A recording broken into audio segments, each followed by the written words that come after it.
কামতে ঐ কোম্পানী হৈ কামতে ঐ টোপনি মোৰ নধৰে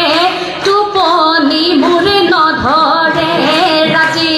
এতিয়া চেনাইটো কোম্পানী কামলৈ গ'লগৈ এতিয়া তাৰ চেনাইৰ কাষত থকা বিহুৱতীগৰাকীয়ে সেই কোম্পানীৰ কামলৈ তেওঁক নাযাবলৈ কৈছে নাচি নাচিয়ে কৈছে ও নালাগে যাবলৈ কোম্পানীৰ হৈ কামলৈ ঐ কোম্পানীৰ কামলৈ ঐ নালাগে মোক তলমৰ ধন ও ঘৰতে থাকিবা ৰামায়ণ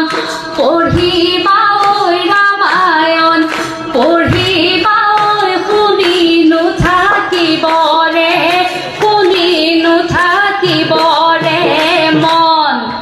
ঘৰত থাকি ৰামায়ণ পঢ়িব কৈছে কাৰণ আমাৰ বিহুটোৰ সৈতে আধ্যাত্মিকতাৰ কিছু সংযোজন আছে এই যে আমি হুঁচৰিযোৰা অহাৰ লগে লগে পদূলিত আমি সেৱা জনাই হুঁচৰিযোৰা আমি আগবঢ়াই আনো তাত আধ্যাত্মিকতা আছে য'ত আমি ও হৰি ও ৰাম কওঁ জয় হৰি বোলা কৰোঁ জয় ৰাম বোলা কৰোঁ যে সকলোৱে সমস্বৰে কোৱা যে জয় হৰি বোলা